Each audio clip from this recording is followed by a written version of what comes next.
quiser falar, Elis. Já vou começar. Uhum. Já estamos ao vivo no TikTok.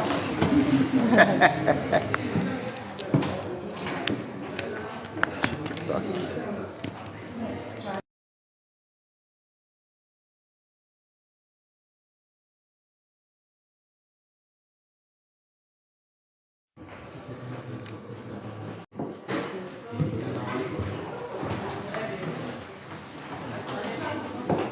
Bom, pessoal, boa tarde.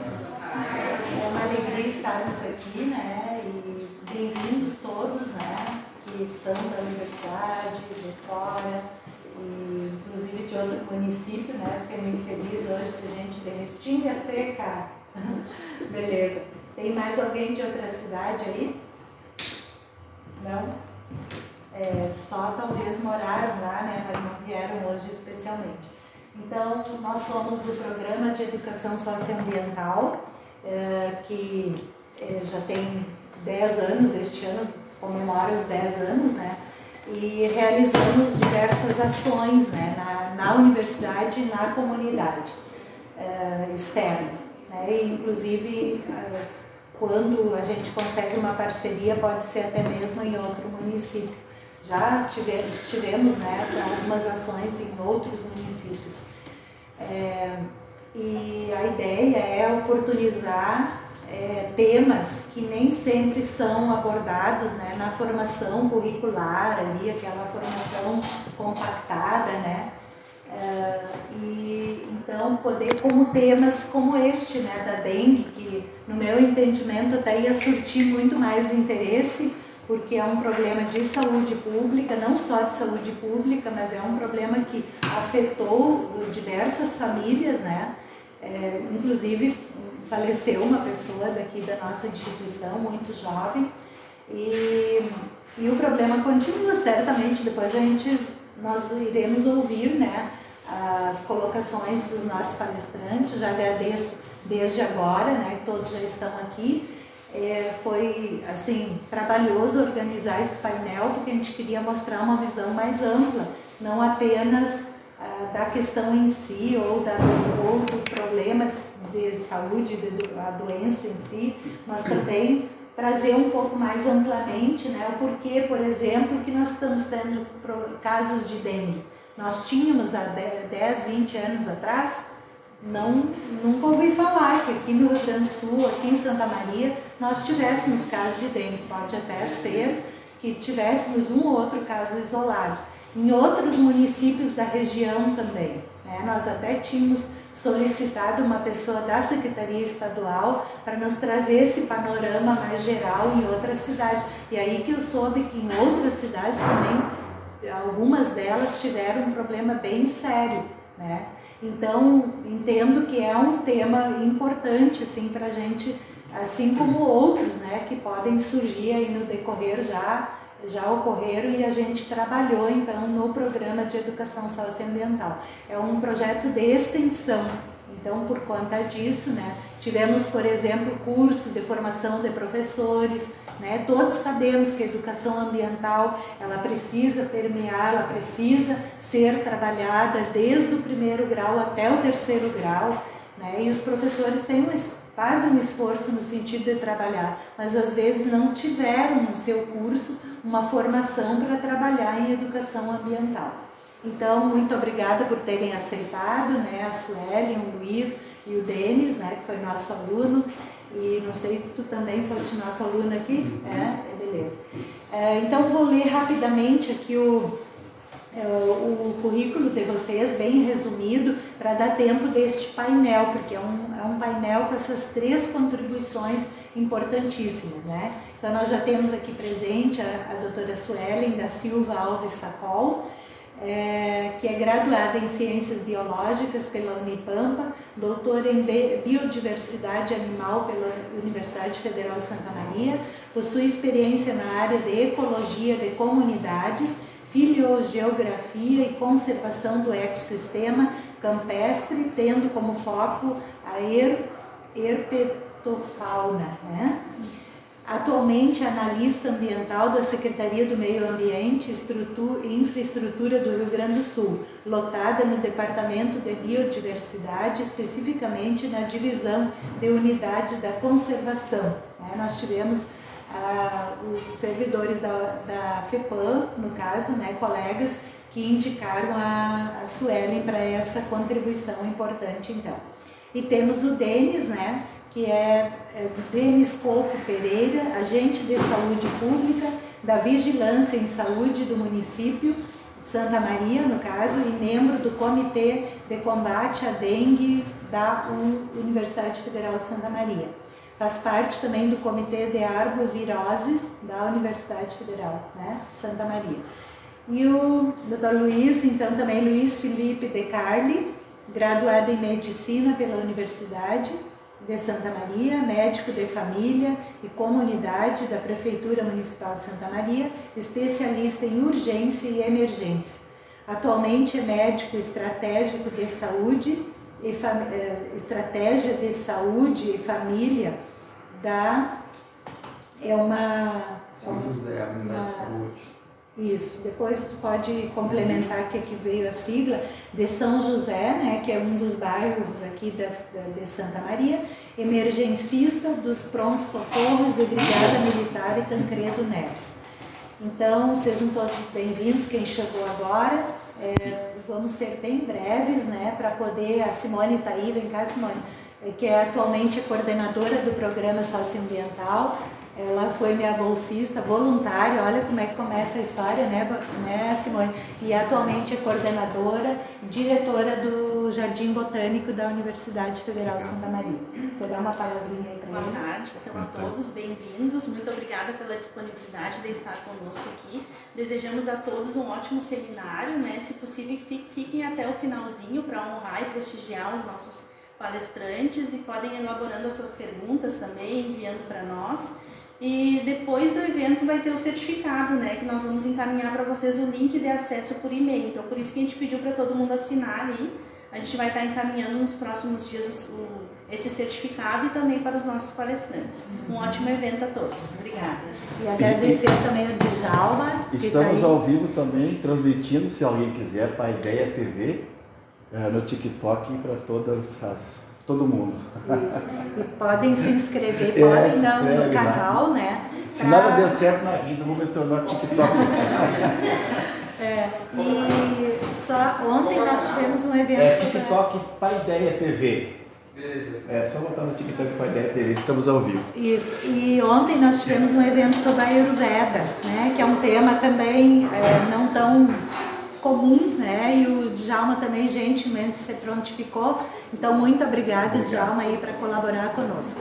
Bom evento, passo direto para a Suelen. Então, na sequência, pode ser o Denis ou a ordem entre vocês dois. Não, eu coloquei, eu estava dizendo para a Suelen, uma mulher para valorizar, assim, que nesse nosso painel nós temos questão que tivesse, sempre no mínimo um percentual de mulheres aí participando ativamente das nossas programações. Suelen, vamos lá. Bom, boa tarde a todos. Em primeiro lugar, agradeço a Benícia pelo convite. Como já foi apresentado, sou analista da Secretaria Estadual do Meio Ambiente, sou bióloga e doutora em Biodiversidade Animal. Então, as contribuições que eu pretendo trazer aqui para vocês hoje especificamente o título da palestra é Dengue, uma questão ambiental e de saúde pública, e focando então já na questão ambiental.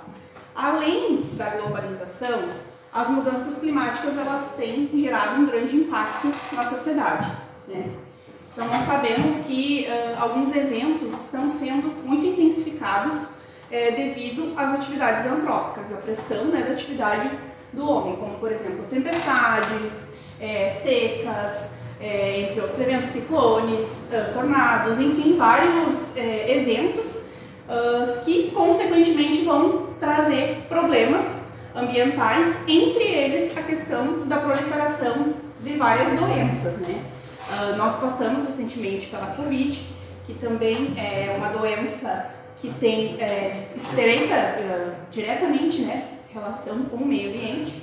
E hoje a gente está dando esse foco para a dengue, que é o que nos está exigindo, né, mais esforços atualmente, principalmente aqui na nossa região, né, onde a gente mora. Claro que o Brasil como um todo sofre esse problema, então vou tentar abordar esses aspectos.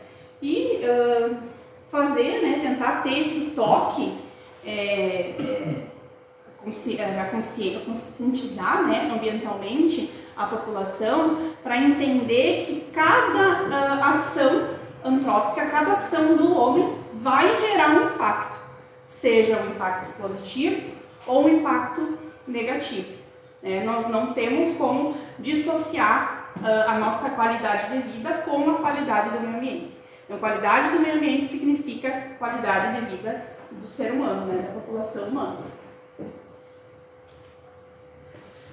A dengue é transmitida pela picada de um mosquito, né, infectado com um dos 4 soros locais, principalmente em água, do que diversidade, né, entre todos os animais do planeta, cerca de 1 milhão de espécies atualmente descritas, fora as que nós não temos conhecimento ainda. Mais proteção à predação, né, para esse animal, a capacidade de voar. Então, a gente tem basicamente 4 grupos de animais que têm essa capacidade de voar, né, que são os insetos, né, os pterossauros, as aves e os morcegos. Outra característica super importante é ter uma fase larval.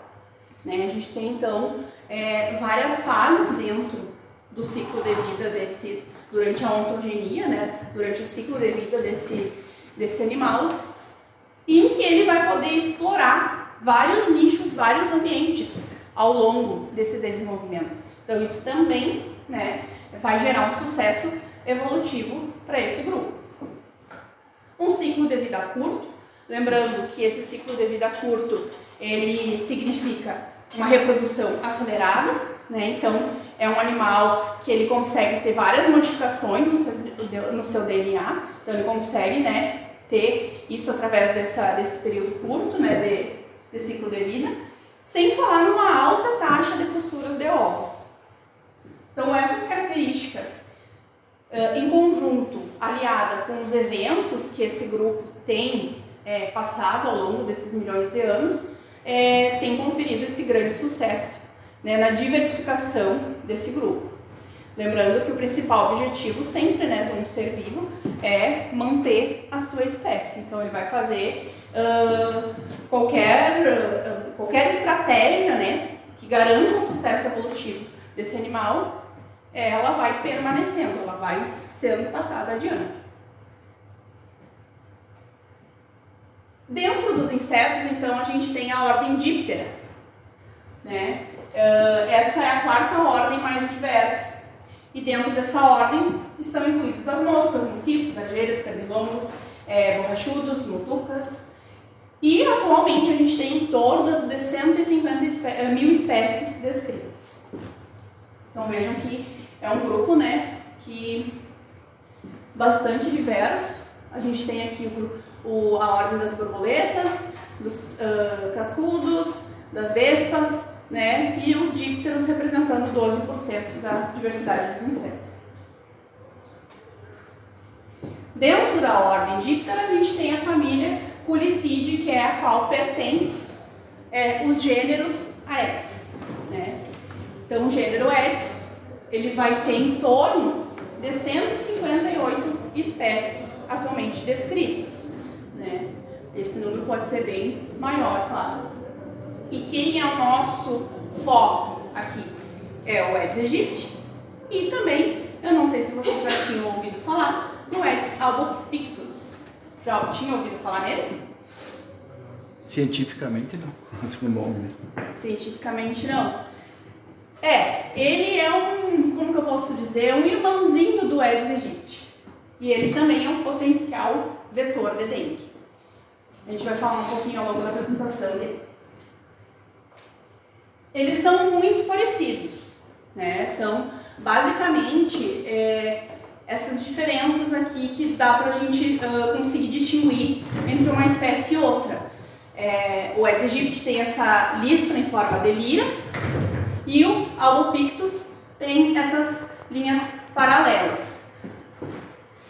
Isso olhando, né, numa lupa, visualmente, sim, a olho nu, é muito difícil distinguir uma espécie da outra.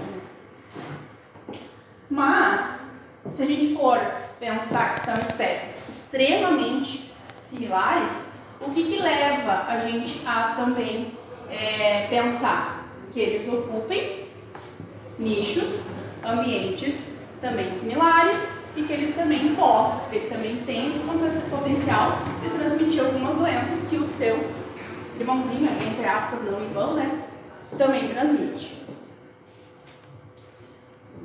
Em relação mais especificamente ao Aedes aegypti, quais são os aspectos ecológicos, né? Aqui é um ciclo, brevemente, o ciclo de vida do Aedes aegypti, né? Quando ele é adulto, depois os ovos, eu não sei se isso vai ser tratado depois em outra palestra, né? Mas basicamente daí vai ter os ovos, dentro de alguns dias a eclosão da larva, sendo que esses ovos, isso é outra característica que confere um sucesso muito importante para essa espécie. Esses ovos, eles podem ficar quietinhos lá no recipiente por meses a ano. Então, ele pode ultrapassar as estações, né, e ficar quietinho lá. Quando tiver água, né, condições favoráveis, ele vai eclodir, vai gerar essas larvas. Depois de alguns dias, a pupa, e depois de alguns dias, o adulto. E esse ciclo ele vai demorar em torno de 7 a 10 dias em média, né? Então, essa espécie ela é conhecida no Brasil por ser o transmissor da dengue, do Zika, né? Da febre chikungunya e da febre amarela. Esse combo, né? O combo do mal, que a gente diz, né? Essa espécie, assim como a maior parte dos dípteros, né, ou dos insetos em si, eles têm uma metamorfose completa, ou seja, é um desenvolvimento holometábolo. A gente tem os ovos têm uma larva que é completamente diferente do adulto, então ele vai ter toda uma transformação e é como se fosse outro indivíduo. Então o que é importante a gente pensar? Que em cada fase desse ciclo, ele vai ocupar nichos diferentes.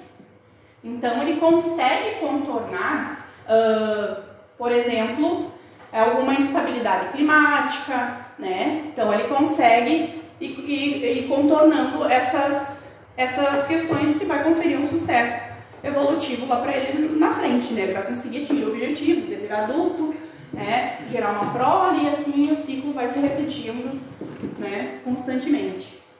É uma espécie cosmopolita, então ele está praticamente em todos os locais, né, do mundo, mas basicamente em países tropicais e subtropicais, onde as condições climáticas são extremamente favoráveis para o desenvolvimento dessa espécie. Então entendam que não tem como dissociar a questão das condições climáticas, né, mudanças climáticas, com o desenvolvimento dessa espécie. Dessa e outras espécies de insetos também, né? A gente tem outras espécies de mosquitos que transmitem outras doenças também. Ao contrário do que se pensava antes, a gente tinha uma ideia de que esse mosquito se reproduzia em águas limpas, né? Mas não. Hoje a gente sabe que ele pode se reproduzir em qualquer acúmulo de água, inclusive águas poluídas, inclusive no esgoto. A fêmea ela vai considerar vários fatores que vão estar diretamente relacionados ao crescimento das larvas, como a temperatura, luminosidade e resquícios de matéria orgânica. Então, a luminosidade também é importante. As larvas não gostam de ambientes claros, não gostam de claridade, preferem locais mais escuros. E como está escrito ali, né, que elas são sensíveis à luz, então elas se desenvolvem bem em águas turvas. Por que a fêmea é hematófaga? Né? Eu não sei se todos têm esse conhecimento de que só a fêmea transmite o vírus da dengue. Por quê? Porque ela precisa se alimentar de sangue humano, preferencialmente sangue humano, né? Porque ela precisa das proteínas e do ferro desse sangue para o desenvolvimento desses ovos e maturação dos ovários. Então é por isso que ela tem essa preferência, né, pelos humanos, do que qualquer outro animal vertebrado. O desenvolvimento e a reprodução do mosquito transmissor, eles são impactados por variáveis climáticas, principalmente temperatura, pluviosidade e umidade. A maior probabilidade de ocorrência em temperatura média, né, é em torno dos 18 a 37 graus. Já a mínima temperatura deve ser acima de 10 graus. O que tem acontecido, né, que a gente tem percebido? A gente não tem mais estações do ano bem definidas. E vocês, acredito que vocês vão concordar que poucos dias realmente frios que a gente tem enfrentado aqui na nossa região, né? Não tem exemplo melhor do que hoje. Nós estamos em pleno inverno e estamos com quase 30 graus lá fora.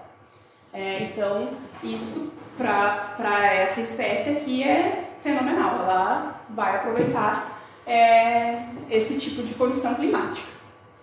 Sem falar que na região, na cidade que a gente mora, né, a gente está cercado de morros, é um ambiente que é mais úmido, a temperatura então é adequada, aliado a outros fatores que a gente vai comentar, que é a questão do saneamento básico, tudo isso é um banquete, né, para a proliferação da dengue.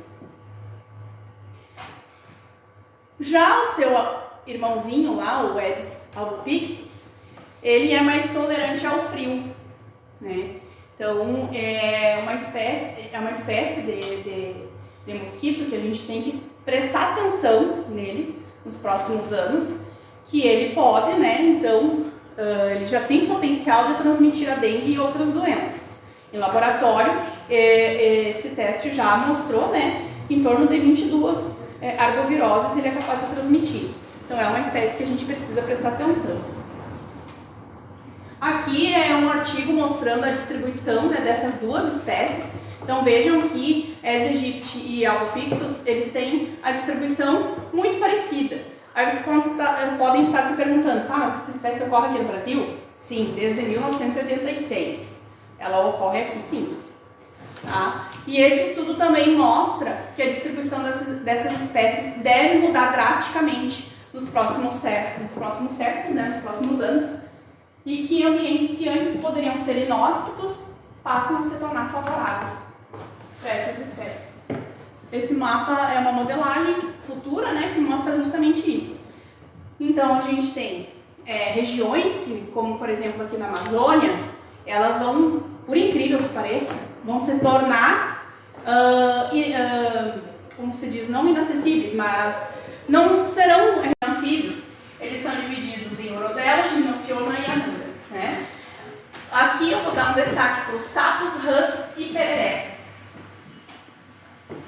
Características básicas, é um grupo também super diversificado, não possui cauda, membros posteriores bem desenvolvidos, o que confere adaptações a vários tipos de ambiente, arborícola, terrestre, aquático. Vocalização, cada espécie tem o seu tipo de vocalização e um ciclo de vida complexo. Então, ele também passa por uma metamorfose.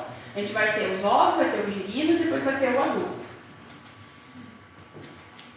Ele tem uma forte dependência de água, baixo poder de dispersão, características fisiológicas e morfológicas extremamente sensíveis, né? Então, qualquer mudança no ambiente vai afetar esses animais. Por isso que eles são considerados bioindicadores, né, da qualidade ambiental. Aqui, brevemente, o ciclo, né? Então, ele passa por uma metamorfose completa. Aqui a espécie pseu diminuta, adulto, e aqui o seu girino. Vários tipos de ambientes de reprodução: água parada, poça, banhado, lagoa, pode ser em água corrente, sanga, riacho, rio, bromélias.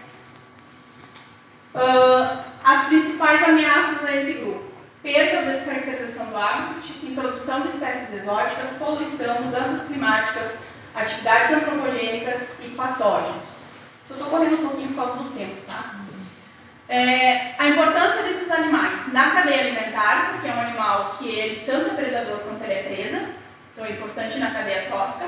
Controle biológico, inclusive, né, pragas para a agricultura, bioindicadores, como eu já falei, e aqui, super importante na indústria farmacêutica. Então a gente tem desenvolvimento de antimicrobianos, antifúngicos, cicatrizantes, substâncias substitutas da morfina, tratamento de Parkinson, Alzheimer, doenças cardiovasculares, leishmaniose, diabetes, doenças de Chagas e até mesmo no combate ao câncer. Essa espécie aqui, ela é específica de bromélias e, por incrível que pareça, ela se alimenta de larvas de mosquitos. Então, é uma espécie que é endêmica do Brasil, é associada às bromélias e o seu girino se alimenta de larvas de mosquitos. Então, a importância dos girinos nessa estrutura trófica, né, de ecossistemas aquáticos. Aqui são mais algumas espécies de anfíbios que se alimentam especificamente de larvas de Aedes aegypti. A importância, né, desses animais no controle, né, desse vetor. O declínio dos anfíbios pode ocasionar várias consequências, por exemplo, as populações de invertebrados elas podem alterar quando os girinos são removidos, né, daquele ambiente. Um ambiente que não tem girinos pode resultar em mais eutrofização, resultando num acúmulo de matéria orgânica, a água vai ficar mais turva, consequentemente. O ambiente fica mais favorável para o desenvolvimento de dípteros, da larva dos mosquitos. E a presença do girino ele também vai influenciar na competição por alimento, que vai gerar também consequências para aquela larva. Pode ter um atraso de crescimento, enfim, isso também vai influenciar lá no sucesso reprodutivo. Já estou finalizando. Quais as soluções? Aplicação da legislação ambiental, principalmente, políticas e programas de gestão ambiental, pesquisas que envolvam reconhecimento e monitoramento da biodiversidade, principalmente para prever os efeitos diretos, né, indiretos do declínio dos anfíbios, não só dos anfíbios, mas de outros animais que possam atuar no controle desses vetores, pesquisas que envolvam mudanças climáticas, enfim, estabelecimento de novas áreas protegidas, manutenção da vegetação nativa e também promover um ecoturismo sustentável. Para finalizar, a melhor forma de prevenirmos epidemias e o surgimento de doenças novas é a conservação ambiental. Mantermos o equilíbrio entre ser humano, animais e florestas aqui barra campos também, né? É a chave da sustentabilidade da nossa saúde. E se os sapos forem extintos, nós vamos notar.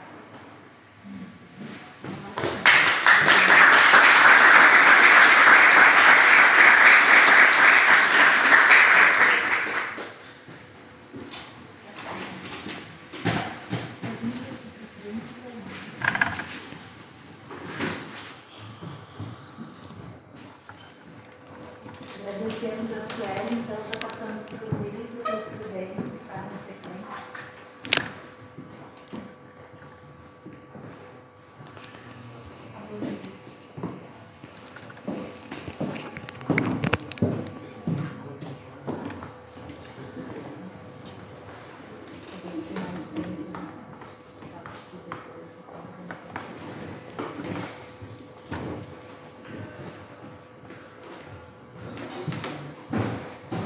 Boa tarde, meu nome é Luiz Felipe, eu sou médico da Prefeitura de Santa Maria, lotado na Estratégia de Saúde da Família, na unidade de São José ali, e sou emergencista também no pronto-socorro da Brigada Militar da TENES. Então eu fui convidado pela Melissa para falar, e eu tentei dar uma resumida para não ficar, eu sei que tem outras pessoas de outras áreas aqui, né? Que às vezes a gente falar uma linguagem um pouco técnica acaba complicando e mais dificultando o entendimento do que propriamente clareando, né? Então tentei trazer de uma forma mais clara e resumida, né? Principalmente focando no que a população tem que saber de quando procurar atendimento, né? Quais são os sinais de gravidade, quais não são, né? E falar um pouco do fluxograma que a gente tem pelo Ministério da Saúde que a gente acaba utilizando, né? Para pacientes que há indicação de internação ou não. Então vamos lá. Então a palestra, né, é uma questão ambiental dele, né, uma questão ambiental e de saúde pública, né. então que foi o convite feito.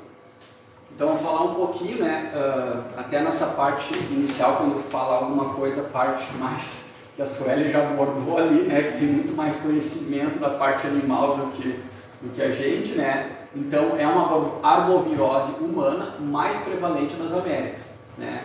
A vinculação, como a Sueli muito bem já falou, através dos artrópodes, né, que é no caso o mosquito, né, e parte do seu ciclo replicativo ocorre nos insetos. Então, as condições climáticas, como já foi falado, né, e ambientais favorecem o desenvolvimento e a proliferação dos dois mosquitos já citados, né.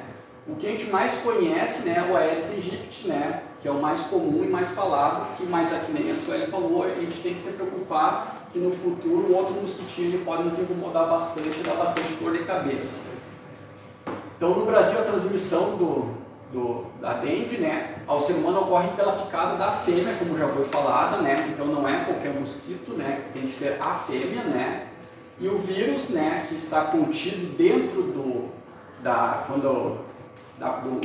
quando é picada ali, é um RNA do gênero flavivírus, tá? E aí, como a Sueli também já relatou, nós temos 4 sorotipos, né, de dengue, que é o dengue 1 até o dengue 4. Então, o período de incubação, vou falar um pouquinho, né, que é importante até essa questão, para depois a gente falar um pouco dos sinais e sintomas, né, para quando que aparece febre, quando que aparece outros sintomas. Então, o período de incubação intrínseco, a gente separa em 2 períodos, o período de incubação intrínseco e o extrínseco. O intrínseco ocorre no ser humano e o extrínseco no vetor, que no caso é o mosquito. Então, o intrínseco pode variar de 4 a 10 dias, né? E a viremia no homem, né, que é o quê? É quando o vírus começa a circular no sangue, geralmente se inicia um dia antes do aparecimento da febre, que é o principal marcador, né, da dengue. E se estende até o 5º dia da doença. Então, do 1º ao 5º dia, né, normalmente acontece essa viremia, que é o processo que depois eu vou falar, que é onde o mosquitinho, a mosquita, né, vai lá e pá. Então, o vetor, né, que é o Aedes, pode se infectar ou ficar uma pessoa infectada no período virêmico, foi o que eu comentei com vocês ali. Então, a pessoa tem que estar no processo de viremia, ou seja, que é do 1º ao 5º dia do início da transmissão. Daí que ele vai ter o vírus circulante, né? A mosquita vai lá, vai picar, retirar o sangue e pode transmitir para outra pessoa daí. Dando início, né, ao período de incubação extrínseco daí. Tempo entre ingestão do sangue virêmico e o surgimento do vírus na saliva do inseto. Então, o período de incubação extrínseco varia de 8 a 14 dias, e o período de incubação é influenciado por fatores ambientais, principalmente a temperatura, como já citado anteriormente. Então, o período de incubação extrínseco, o mosquito permanece infectante até o final da sua vida. Isso é importante, tá?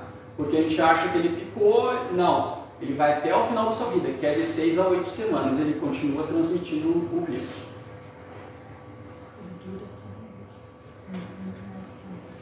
Então, quando a gente fala agora, falando, não sei se tem alguém da área da saúde aqui, um pouquinho da parte de imunologia, né? Para a gente entender por que a gente tem que... Porque vocês vão entender por que a gente pede teste, por que a gente não pede teste, porque quando o paciente chega lá, vamos fazer o teste de dengue. Não é assim, né? Como que funciona, não é uma coisa tão simples, porque às vezes os pacientes, o que importa mais para nós é o quadro de gravidade do paciente do que propriamente naquele momento o diagnóstico em si, né? Então, a suscetibilidade e imunidade. Então, aqui nós temos os anticorpos que o nosso corpo produz. O primeiro anticorpo que produz é o IgM, tá? Que é um anticorpo que sugere infecção aguda. E nós temos o anticorpo IgG, que é de infecção mais crônica, posterior, normalmente, que eu vou relatar para vocês. Então, o IgM, como é agudo, ele se eleva rapidamente, detectáveis a partir do 6º dia já de transmissão quando o paciente já está infectado. Pico em 2 semanas após o início dos sintomas, no caso, normalmente, praticamente com o surgimento da febre, tá? Mas tem outros sintomas que eu vou falar para vocês depois, e regressão após 2 ou 3 meses. Já IgG, que é uma imunoglobulina um pouco de infecção crônica, né? Então, detectado em níveis mais baixos no final da primeira semana da doença. Por quê? Ele vai começar a se elevar após que já a IgM já se elevou, né? Que vai ser a nossa imunidade que vai ficar lá. Tanto é que aumenta lentamente e pode ser detectado por toda a vida do paciente. Tá?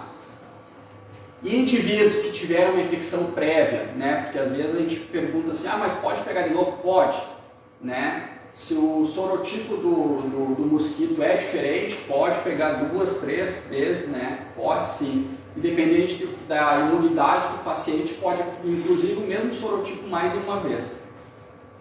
Então, indivíduos que tiveram uma infecção prévia, ou seja, teoricamente a gente pensa que tiveram já tem IgG, já tem um anticorpo prontinho ali, como se tivesse tomado a vacina, tá?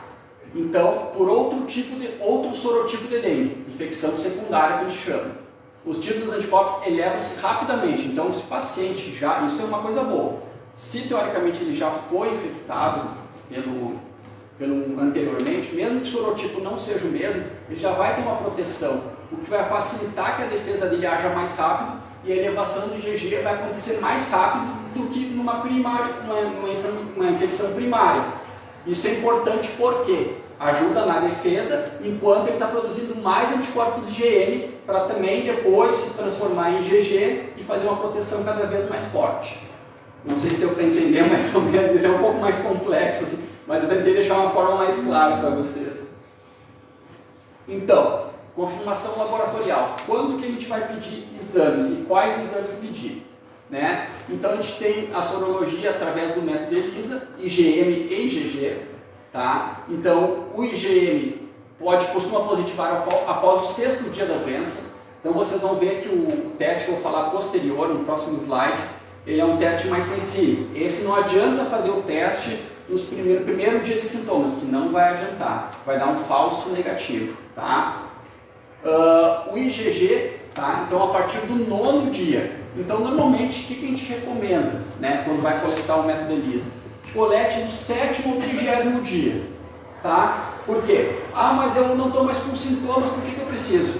Gente, a gente tem que pensar que a gente precisa da parte epidemiológica. Para quê? Que depois o colega vai falar. Porque a gente precisa ir estudando, porque agora daqui a pouco nós vamos vir outro surto. Então, se a gente não notificar, a gente vai perder onde estão os focos desses pacientes. Quais as regiões de Santa Maria que a gente tem que dar mais atenção. Então, por isso que é importante. Às vezes o paciente vai lá, mas eu vou coletar do 7º ao 30º dia, não vou fazer o teste. Tem que tentar fazer para tentar colaborar para o futuro, porque daqui a pouco, ano que vem, tu vai pegar dengue de novo. Entendeu? Então, é importante isso aí, gente, tá? Então, o método ELISA, o IgM e o IgG, é um teste rápido, baseado em detecção qualitativa, não quantitativa, tá? Diferencial de anticorpos IgM e IgG permite diagnóstico ou descarte, né, no caso de espaço de tempo. Tá? O período adequado para a exame de sorologia dá-se a partir do 6º dia da doença. Normalmente a gente acaba orientando o 7º ou 30º dia, tá? Mas como eu peguei os dados do Ministério da Saúde, Secretaria do Estado, né, então a gente acaba seguindo mais ou menos isso. Aqui é o que eu falei para vocês. Aqui nós temos alguns testes, isolamento viral, por RT-PCR, imunistoquímica, o NS1, que é o que a prefeitura estava em parceria com o laboratório, né, coletando o NS1, tá? Que é o que? Um teste qualitativo também, mas só que a detecção da antigenemia NS1 da dengue pela técnica de ELISA de captura. Então, é o que? É um teste diagnóstico, principalmente até o 3º dia do início de sintomas já podia coletar. Então, a partir do 1º, nós já podíamos pedir o teste. Tá? Então, a chance, tá, de dar positivo, de detectar a dengue nesse tipo de paciente que estava muito sintomático, ou seja, uma viremia normalmente aumentada, era muito grande. Então, a gente já fazia diagnóstico no 1º dia de sintoma, ele chegava lá, pedia positivo. Ou, no caso, reagente, né? Então, o seu desempenho é equivalente ao RT-PCR, que é o padrão ouro, né, de teste, tá? Que é o mesmo padrão ouro utilizado no Covid também, que vocês devem ter ouvido falar bastante desse RT-PCR aí, né? Porém, não permite a identificação do sorotipo. Então, na verdade, a gente acaba fazendo o diagnóstico, mas a gente não consegue ver se foi o 1, 2, 3 ou 4. Tá? A gente só diz que é reagente.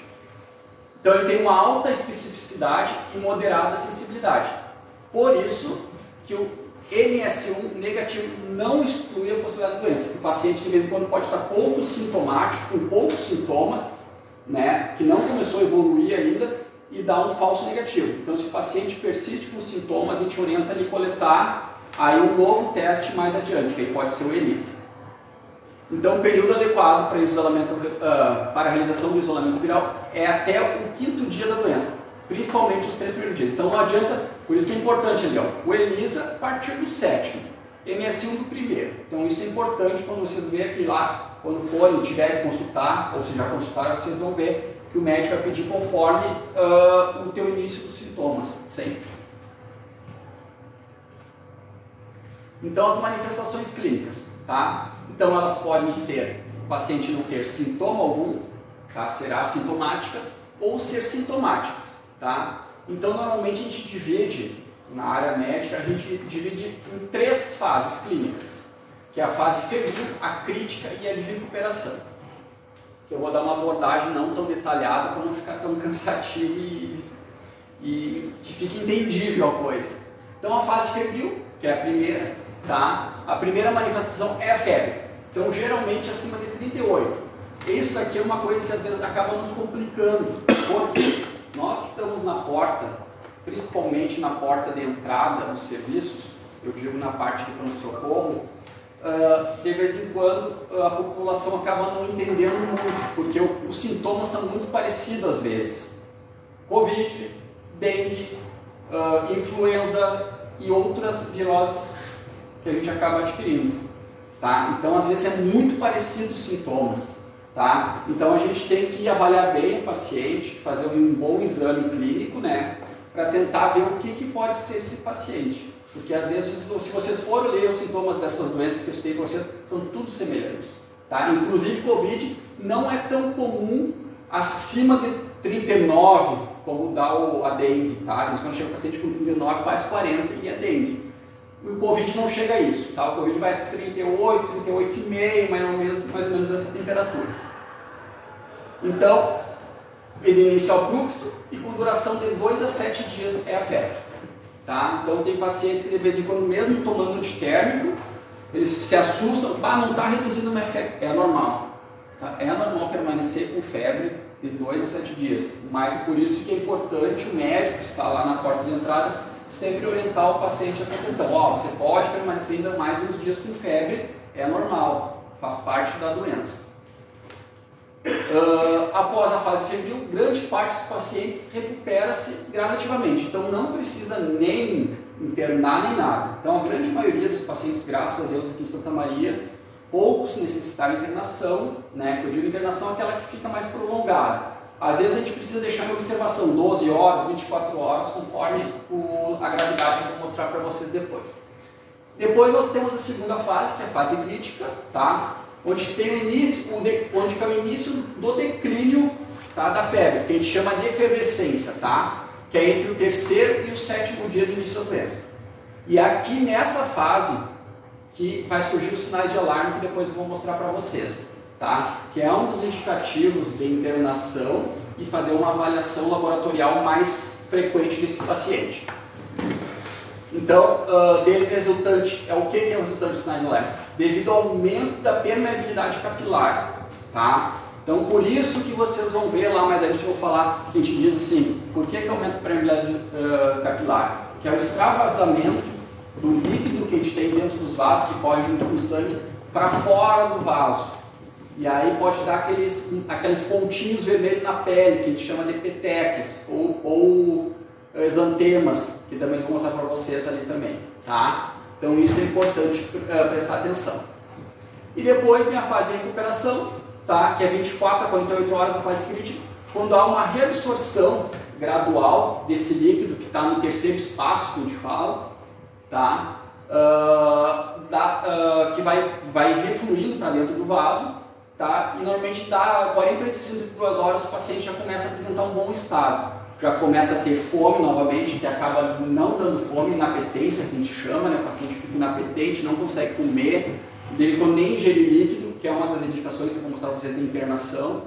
Tá? A estabilização do estado hemodinâmico, que também eu vou comentar para vocês mais adiante, que é o estado de choque, que é o caso da paciente que foi a óbito, tá? Ela entrou em choque, tá? Hemodinâmico, devido à diminuição da pressão, tá? Por esse extravasamento do plasma por terceiro espaço, né? Aí o coração para e não tem jeito, entra em parada cardiorrespiratória e vai a óbito mesmo. E melhora o débito urinário, que é o quê? A pessoa começar a urinar normal, porque se tu tem um extravasamento para o terceiro espaço, tu acaba diminuindo o teu diurese, faz menos xixi. Então esse também é um outro indicativo que a gente tem de fazer a internação do paciente. Então, quando que a gente vai definir que o paciente é suspeito, que a gente vai notificar esse paciente? Né? Que até o colega, não sei se eu não chegou a participar, que eu fui um dos que lutou para que a notificação seja direto pelo sistema que a gente tem na prefeitura, tá? Porque antigamente era manual, então o que acontecia? Era muita subnotificação, então a gente conseguiu implantar no sistema da prefeitura, que é o Consulfarma, através de um mutirão ali de várias forças e muita insistência, que a notificação compulsória, que é uma doença de notificação compulsória, seja feita quando está fazendo o atendimento do paciente. Então, automaticamente já abre uma aba e é obrigatório preencher a planilha de notificação. Então, isso facilitou e aumentou os casos de notificação, e aí a vigilância sanitária pode atuar de forma mais eficaz. Então, o que nós vamos fazer? Indivíduo que reside em área onde registra um caso de dengue, Santa Maria, né, tenha viajado nos últimos 14 dias para uma área endêmica, né, ou em área que tenha ocorrência de transmissão, uma área endêmica, né, ou presença do Aedes aegypti. E deve apresentar febre, usualmente de 2 a 7 dias, e 2 ou mais das seguintes manifestações. Né? Então a gente vai começar a pensar em dengue nesse paciente se ele tiver febre, e 2 ou mais dessas manifestações, que é o quê? Náusea, vômitos, exantema, que foi o que eu falei para vocês, que é um vermelhidão em toda a pele, tá? Diferente de petequia. Porque petequia são pontinhos como fosse cabecinhas de alfinete, tá? De cor de sangue. Esse sim é um sinal de alarme. O exantema normalmente não. O exantema, na verdade, não tem nem indicação de se internar pelo devido ao exantema, que é só uma vermelhidão na pele, parece que a pessoa está com uma alergia por todo o corpo. Mialgia e artralgia, que é uma coisa que chama bastante atenção na dengue. Tá? O paciente vai chegar e vai te relatar: estou com uma dor no corpo que eu nunca senti na minha vida. Então, abre o olho, o Covid também pode. Então, aí que acaba nos complicando. Cefaleia intensa, dor retroorbital, que é dor atrás dos olhos. Então, o paciente diz: estou com uma dor atrás do olho. Então, a gente tem que abrir o olho, que é muito característico da dengue, essa dor retroorbital. Petequias, foi o que eu comentei para vocês, e a prova do laço positivo. Depois eu vou só exemplificar para vocês como que é essa prova do laço que a gente acaba fazendo em alguns pacientes.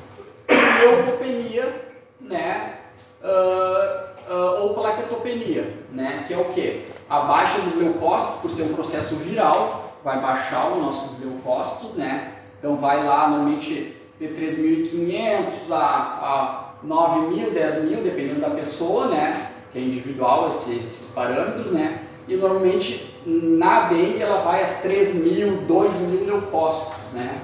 E plaquetopenia normalmente é que nem eu digo assim, sempre depende da pessoa. Se a pessoa sempre teve 150.000, vai ser 150.000, não é leucopenia para ela isso. Para uma pessoa que tem 130.000, sempre teve a vida a 130.000, é normal. Vai ser quando? Que a pessoa tem 200.000 plaquetas e daqui a pouco está com 80.000 plaquetas. Isso é plaquetopenia. E aí diminui as plaquetas da pessoa. Que aí vai provocar o sangramento, tá? Então a prova do laço, só para mostrar mais ou menos, ilustrar para vocês como que faz, né? Então a gente faz um quadradinho aqui no braço do paciente, 2,5 por 2,5, tá? A gente insufla aquele aparelhinho para medir a pressão no braço do paciente, né? Por 5 minutos, calcula, primeiro a gente afere a pressão do paciente, faz um cálculo ali, deixa por 5 minutinhos no braço, e aí se houver nesse quadradinho aqui 20 ou mais petequias, que é o que eu falei para vocês, aqueles pontinhos vermelhos de sangue naquele quadradinho, tá? É um bom indicativo que o quê? Prova do laço positivo, tá? Então esse paciente tem que abrir o olho, esse paciente pode complicar. Tá? Então, se já começou, tu botou ali, o paciente já apresentou na hora, já suspende o exame, não precisa estar fazendo. Então, pessoas muito obesas ou que já estão em choque, tá? Ele pode dar falso negativo. Então, por isso que eu digo, às vezes o exame mais atrapalha do que ajuda. Então, a gente tem que saber com quem a gente faz o exame. Então, esse aqui é um fluxograma que a gente utilizou e utiliza durante toda essa epidemia de dengue que teve aqui em Santa Maria, que eu acho que agora já deu, graças a Deus, deu uma acalmada, mas os nossos pronto-socorros aqui ficaram super lotados, os hospitais também, né, porque as outras doenças continuam existindo, né, a Covid continua existindo, a influenza continua existindo, o infarto continua existindo, AVC, então, e aí junto a gente tinha Covid e dengue. Então, nossos atendimentos, que eram uma média de 100, 150 por dia, iam a 300 por dia. Quase duplicaram, triplicaram os atendimentos, né?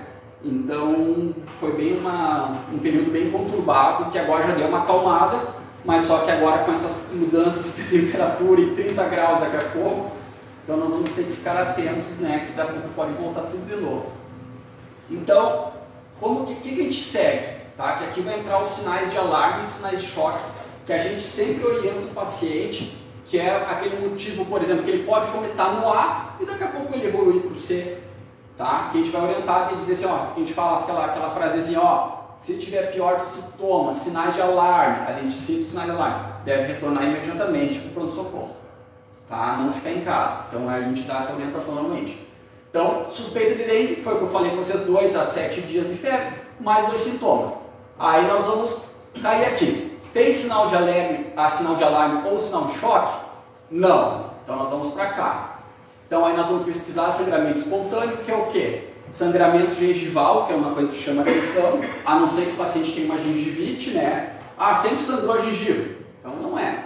Tá? Então sangramento gengival, sangramento nasal, aumento do fluxo menstrual. A mulher sempre menstruou normal. E daqui a pouco começa com uma menstruação mais abundante. Opa, tá? Sangramento anal ou sangramento na urina. Isso é um sangramento espontâneo. Tá? Prova do laço positiva, condição clínica especial, risco social. Não tendo isso aqui, cai no grupo A. Então, que é aquele paciente que nós vamos deixar um sintomático para casa, tá? Não pode anti-inflamatório, tá? Isso é uma coisa importante. Então, é paracetamol, dipirona, tá? Um relaxante muscular e se hidratar bem. Esse é o tratamento. O médico não está errado quando ele dá isso. Ah, o médico não me deu mais nada, não me deu antibiótico. Não. Esse é o tratamento, tá? E repouso. Tá? Então é dar atestado, não adianta, tem que dar atestado, 5 dias, 13 dias, dependendo da condição clínica do paciente. Porque ele fica, eu não peguei dengue, mas quem pegou disse que fica assim, não consegue levantar de dor pelo corpo. Tá? Então, normalmente 3 a 5 dias de atestado já é o suficiente para o paciente se recuperar bem. Tem isso aqui que eu citei acima? Sim, cai no grupo B. Então, com sangramento de pele espontâneo ou induzido, que é a prova do laço, né? Ou condição clínica especial ou risco social. Então, é aquele paciente que tem, por exemplo, lá o paciente é infartado, diabético e 1000 comorbidades, toma uma carralhada de remédios. Então, esse paciente, se ele tiver muito sintomático, a gente deixa em observação, hidrata bem, faz hidratação na veia, tá? Isso é importante, a gente faz hidratação volumosa na veia, tá? E conforme a evolução desse paciente durante aquele período que ele está com a gente em observação, a gente acaba liberando com as orientações sobre os sinais de alarme, que é aqui, que eu vou citar mais adiante. Tá? Então, tem sinal de alarme ou sinal de choque? Foi para cá. Sim. Pesquisar sinal de alarme, pesquisar sinal de choque. Tá? Que aí entra no grupo C e no grupo D. Então, quais são os sinais de alarme? É aquele paciente que vai chegar no pronto-socorro e a gente tem que se ligar o alerta para esse paciente. Por isso que já diz, né? Sinais de alarme. Dor abdominal intensa e contínua, vômitos persistentes, que o paciente não adianta ter que fazer remédio na veia para parar o vômito, porque ele não para de vomitar. Hipotensão postural ou lipotimia, que é o paciente que levanta e senta, faz hipotensão, tá? por devido ao extravasamento, esse que eu falei, vascular. Hepatomegalia, que é o aumento do fígado, tá? Então o fígado aumenta, e aí quando a gente vai fazer o exame de palpa aqui, o fígado, a gente consegue perceber o fígado no exame que está inchado. tá? Então o paciente tem dor na palpação, porque realmente o fígado não dói quando a gente palpa, né? Então quando está inchado, que a gente tem uma cápsula em volta do fígado, aí por isso que está inchou, e aí quando mexe ali dói. Sangramento de mucosas, que eu falei para vocês, né? Gengiva, nariz, né? Hemorragias importantes, hematêmese e melena, que é ali, né? Traduzindo para vocês, hematêmese é vômito com sangue, tá? E melena é sangue pelas fezes, aquele sangue mais escurecido, tá? Sonolência ou irritabilidade, tá? Então isso aqui vai afetar a questão que a Vinícius tinha perguntado, a questão, tá? Da questão cerebral do paciente. O paciente vai chegar mais sonolento, confuso, tá? Diminuição da diurese, hipotermia, aumento do repentino hematócrito, que não vai ao caso, queda abrupta de plaquetas, que eu falei para vocês, e desconforto respiratório. E aí os sinais de choque, hipotensão arterial, tá? Pressão arterial convergente, quando as duas pressões estão indo ao encontro, tá? Então isso também são de choque. O choque em si, pulso rápido e fino, quando a gente palpa aqui, tá? A gente palpa a artéria radial que a gente tem aqui, que ela é bem fininha, ela fica rápido, ela não fica normal. Se vocês palparem, vocês vão ver que ela não fica assim. E o enchimento capilar lento, que é o quê? Quando a gente apertar o dedo aqui, ó, a gente solta, ele tem que voltar ao normal rapidamente. Então ele demora normalmente para voltar a encher o capilar aqui em mais de 2 segundos. Tá? Então isso é um sinal de choque. Então, rapidamente aqui, internação hospitalar, presença de sinais de alarme, recusa na ingestão de líquidos e alimentos, comprometimento respiratório, plaquetas menor que 20 mil, tá? Impossibilidade de segmento ou retorno à unidade de saúde e comorbidades descompensadas. Aí a gente vai internar esse paciente. Então aqui as referências que eu utilizei, tá? Ministério da Saúde, tá? Secretaria de Estado e mais um artiguinho ali. Era isso, pessoal. Muito obrigado.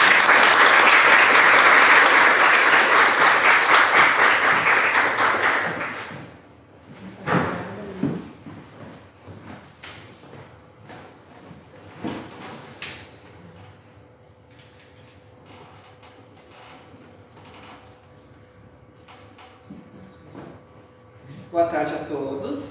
Eu sou agente de saúde pública e vigilante ambiental da Prefeitura de Santa Maria. Nós somos uma equipe de, basicamente, em torno de 30 agentes, né? Então, a vigilância ambiental, ela se situa na rua Ângela Brioni, no centro de Santa Maria. Então, eu vou apresentar, né, uma das nossas principais atividades nesse período de surtos de dengue ou não, né? As nossas principais estratégias, então, é a formação do Comitê de Combate à Dengue. Então, a gente trabalha, né, em torno com surtos ou não de um combate, de uma formação, né, de um comitê que informa tanto a sociedade e nos informa aos estudos, né, do que cabe os dados, né, que cabe a nós. A sensibilização dos serviços de saúde privados e públicos quanto à notificação compulsória dos casos. Então a gente trabalha com, a respeito, né, em parceria com os médicos, com a parte de saúde. Então chega até nós, na parte epidemiológica, da vigilância epidemiológica, da vigilância, as notificações. Das notificações recebe em torno da dengue, né, ser dengue, chega até nós o setor da dengue. E aí, dos casos, a gente vai até as casas trabalhar, né, os casos suspeitos, que a gente trabalha a casa do suspeito e o arredor, os quarteirões, no caso. Né? E os lançamentos, então, das notificações do sistema e informações de agravos de notificação. Então, há um setor lá que é trabalhado, quando chega essas notificações, digitalizados. Então tem essa parte digitalizada que chega até nós depois a parte laboral, que nós somos da parte da rua, né? Então primeiro essa parte do lançamento de notificações para depois chegar até nós, né? Que a gente chega até o acesso das pessoas doentes. O alinhamento, então, de fluxo dos exames, os laudos e notificações entre laboratórios particulares, o LACEN que é um laboratório situado em Porto Alegre, onde ele diagnostica as pessoas com dengue. Então, vem o resultado com o soro positivo, né, no caso, que é para a gente ter uma noção, né, de quanto as pessoas, a situação atual de sintomaria. O serviço de assistência e vigilância epidemiológica, como já falado, é a qualificação da rede de assistência, as unidades básicas, né, a urgência e emergências municipais, quanto ao diagnóstico e tratamento dos sintomas. As ações, então, de campo com as agências de saúde pública da vigilância ambiental. Então, a gente chega, né, como falado, a gente chega a notificação, até nós, no setor. No setor, tipo, vou dar um exemplo. Eu trabalho bastante em Camobi. Chega lá uma pessoa que é doente, que está com sintomas em Camobi, na região de Camobi. Vai chegar lá, o supervisor vai me entregar a notificação, eu vou até a casa dessa pessoa com dengue, vou avaliar o pátio e avalio todos os residentes, né, ao redor. Então, é um trabalho de formiguinha, de consciência, né, que muitos atualmente na cidade, né, passamos por um período no surto, né, como falado como outro palestrante, mas graças a Deus estamos diminuindo, né, com a consciência das pessoas e o choque também, porque muitas pessoas aprendem o choque, né. Então, de formiguinha, o processo de formiguinha vai melhorando, né. A divulgação, então, no site da Prefeitura e a imprensa local das medidas preventivas. Então, a elaboração do boletim epidemiológico contendo números de casos suspeitos. Então, os casos suspeitos foram 4.853 casos, apenas somente neste ano. E o número de casos confirmados, 4.106 casos. Os números de casos descartados foram, que não eram da dengue, 679. Número de casos autóctones, que somente foram obtidos aqui na cidade, 3.792. E apenas somente neste ano nunca obteve morte nos anos anteriores. Somente neste ano, 5 mortes. Então, esse ano foi bem atípico, né? Eu entrei ano passado na vigilância, então do ano passado para cá não teve esse boom, né? Então, como o palestrante anterior falou, que a gente está prestes a ter outro surto, né? Então, a gente está acabando no período e vai ocorrer outro, né? Então, se não tiver uma consciência das pessoas.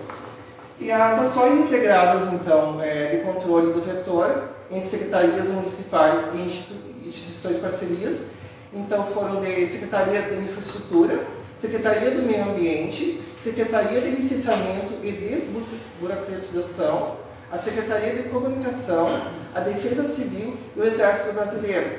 Não sei se vocês souberam que a gente trabalhou bastante alguns meses atrás, quando tiveram um boom de casos. Acho que foi em maio, foi no mês de maio, que a gente teve uma operação integrada com todos esses setores, que a gente trabalhava em regiões bem críticas aqui da cidade.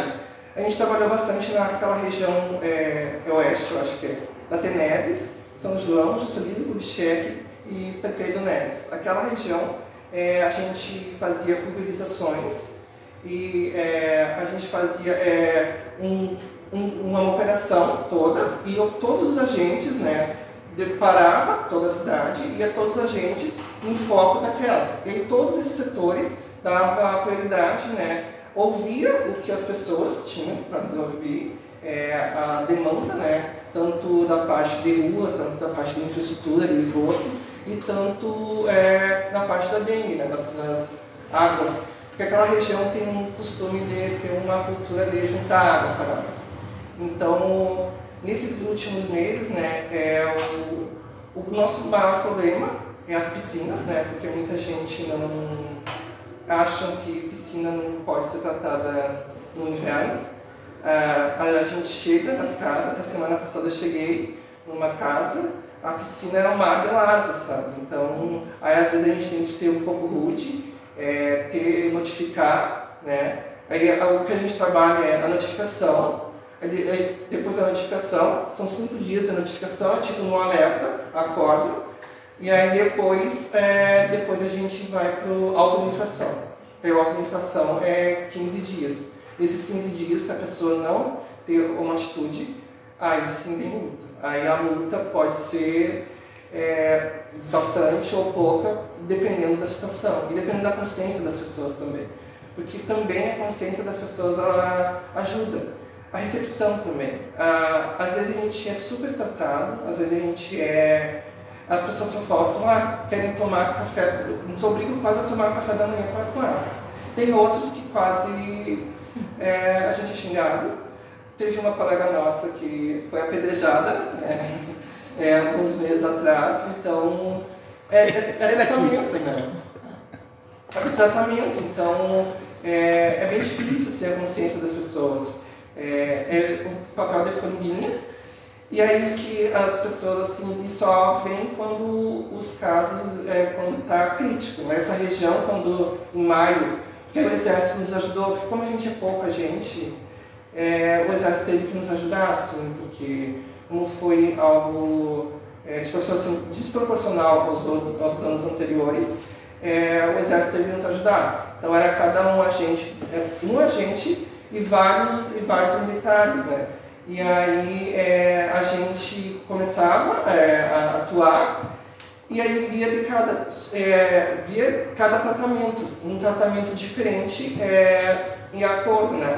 O Exército, muitos nos deixavam entrar por causa que o Exército mantinha respeito, né? Alguma coisa assim. Mas aí depois que acabou as atividades, né? A gente começou, né? Também, e aí somente nós. A gente vê essa diferença, né? Um pouco de diferença em tratamento, mas é um trabalho de formiguinha, e também a gente tem outras atividades, né? Então, também a gente teve essa operação com o Exército, a gente parou tudo, as pulverizações. Aí a gente tem o PE, que atualmente a gente está fazendo os PEs. Os PEs são os LIRAs. LIRA é levantamento de índice amostral. Então, essa operação, ela é a mando do governo federal, que é umas 4 vezes ao ano. A gente pega 2 semanas, e aí a gente são divididos como 30 agentes, e de trios, cada região da cidade. Então, eu e minha colega, e outro colega, a gente pega a região Kikamobi, o FSM, Cidade do Bairro, quilômetro 3 e Pé de Plábano. Então a gente tem que fazer uma amostragem de 20% das casas para ter uma noção, né, do registro de como os casos, né, de Santa Maria. Então é tipo num relatório. Então a gente tem que fazer, a gente está acabando sábado, esse erudilha, né? Então depois a gente vai ter os dados, né, de como se procede, que é um tipo de uma amostragem. Então a gente vê tudo, a gente por amostra escolhe as casas. A gente tem também o PEs, que são pontos estratégicos. São pontos onde trabalham, são comércios onde trabalham com água. Então borracharias, marmorarias, cemitérios, clubes, a gente vai, né, até o acesso. Eu, por exemplo, eu tenho o cemitério ali do patronato, eu sou responsável pelo cemitério do patronato. Então, quando eu comecei, faz 1 ano que eu comecei no cemitério, eu achei que eu ia ter um trabalho bem árduo. Mas não, é um dos lugares mais conscientes, assim, por incrível que pareça. Assim, ó. O pessoal está consciente, não deixa muita água parada e muita areiazinha, sabe? Então, até o período, o pessoal do cemitério também fala assim, que o pessoal está bem mais consciente. Fora, aí eu tenho outros lugares que a gente acha que não vai ter trabalho, mas é ao contrário, tipo, clubes a gente acha que não vai ter trabalhos, não vai ter assim, uma consciência de ter que, né? Não, o inverno, nesse período de menos, né? Menos que é temporada, há casos, né, que a gente chamar ao responsável e ter a consciência, né? Falar um pouco mais alto, né? Que às vezes a gente às vezes a gente tem que mudar do A para o B, né? O humor, né? Que aí às vezes acontece. Semana passada também eu falei um pouco mais rude, né? Assim, ó, de noite já estava assim, já me mandaram o resultado, e aí muito diferente, assim, ó, porque abre a forma, as pessoas, elas muitas vezes debocham de ti, e aí falam, e aí dão uma mínima. Só que aí depois quando tu volta com outra forma de tratamento, é diferente, sabe? E aí há soluções, e é assim, aí vai da consciência das pessoas, é um trabalho consciente, né, que demanda muito do prol do outro, né? Então, e é um trabalho de fundinho, né? Então, acho que aí essa é uma das nossas atividades. Espero que tenha abrido, né? A gente. Tá certo.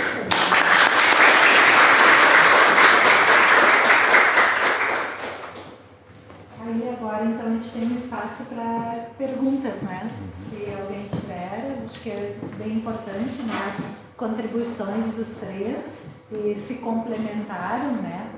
E enquanto vocês pensam aí, eu ia te colocar, por exemplo, tu falaste que precisa chegar notificação, mas paralelo a isso ocorrem as amostras que vocês recolhem para ver onde pode ter um foco, por exemplo. Sim. E a gente soube que teve um foco muito importante aqui em Camobi, é verdade isso?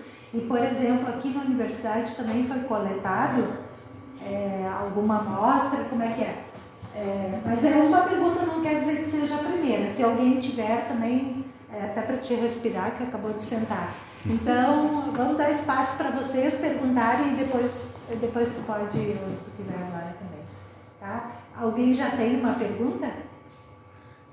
Isso. Então depois a gente volta para Qual é a relação com os casos de microcefalia? Se tu puder falar, levanta para todo mundo ouvir, por favor. Isso. Saber qual é a relação dos casos de microcefalia com a dengue, ou que se tem aqui em Santa Maria, que já foi indicado.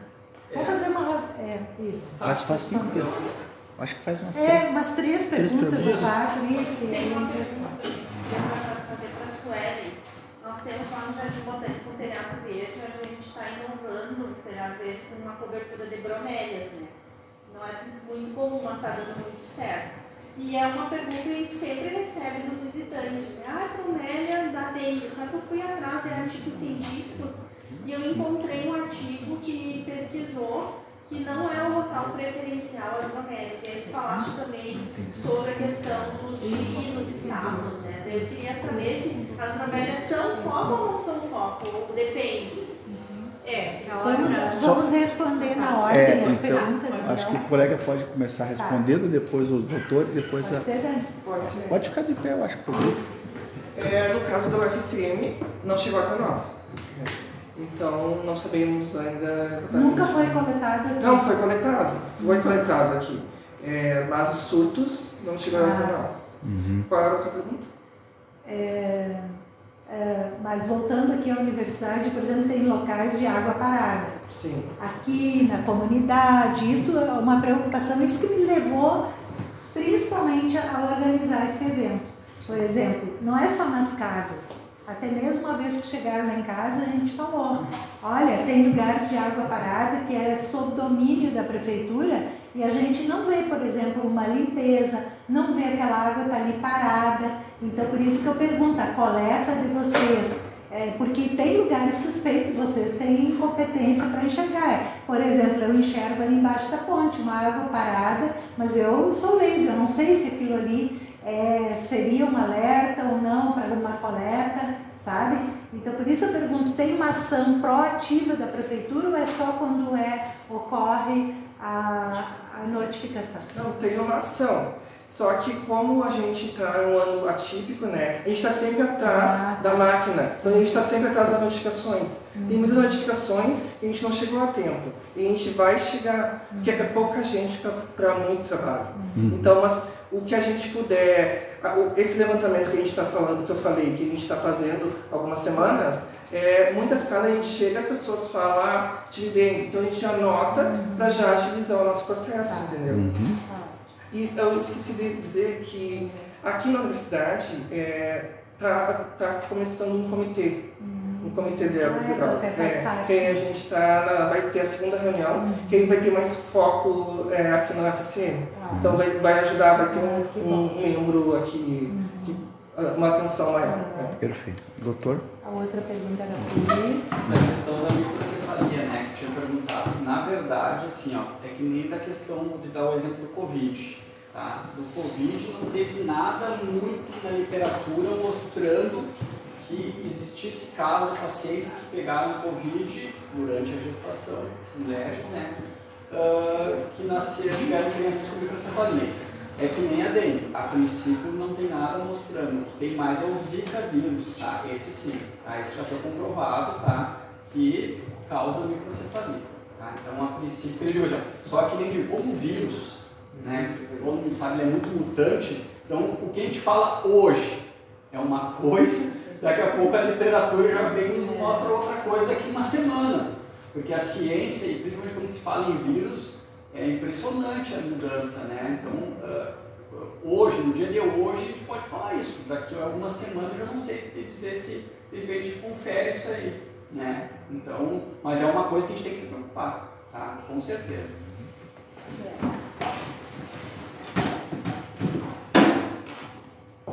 Vamos respondendo a outra pergunta. A melhor resposta é depende.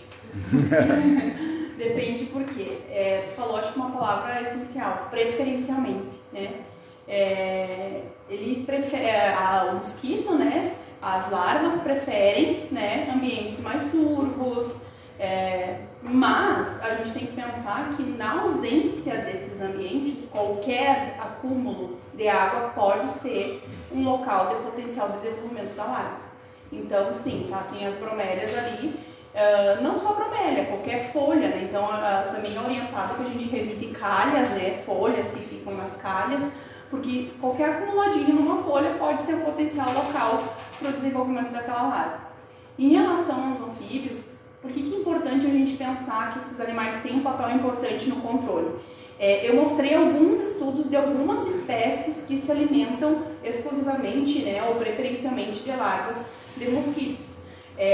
E essas espécies estão mais distribuídas lá na Mata Atlântica, mas mais na porção mais lá para cima do Brasil. A gente não tem estudos, né, mostrando a eficácia aqui, mas é pela carência de estudos mesmo. Não quer dizer que eles não tenham esse controle, que não seja importante, né? A gente tem que pensar que eles são o principal controle biológico de insetos. Então, aquela espécie específica ou outras pode se alimentar especificamente da larva do Aedes aegypti, mas a gente pode ter espécies que ocorrem aqui na nossa região que também se alimentem, só que a gente ainda não sabe, ainda não tem um estudo científico, né, publicado mostrando isso. Fica a dica para quem está nessa área da herpetologia. Antes a Benício falou, né, que eu sou especialista em herpetologia. Eu não sei se todos vocês sabem o que significa herpetologia, mas é o estudo dos anfíbios e dos répteis, né? Então, são excelentes linhas de pesquisa que está aí, né, que é justamente mostrar efetivamente o papel desses animais no controle biológico, principalmente de insetos, né, desses vetores de doenças. Não sei se eu respondi a tua pergunta. Sim. Aí, mas você quer complementar, né? E agora, será que lá o Jardim Botânico é um lugar perigoso? Porque como a gente recebe muito público, então daqui a pouco, de repente, se tu quiser fazer um estudo lá, já fica o convite, porque a gente precisa saber, né?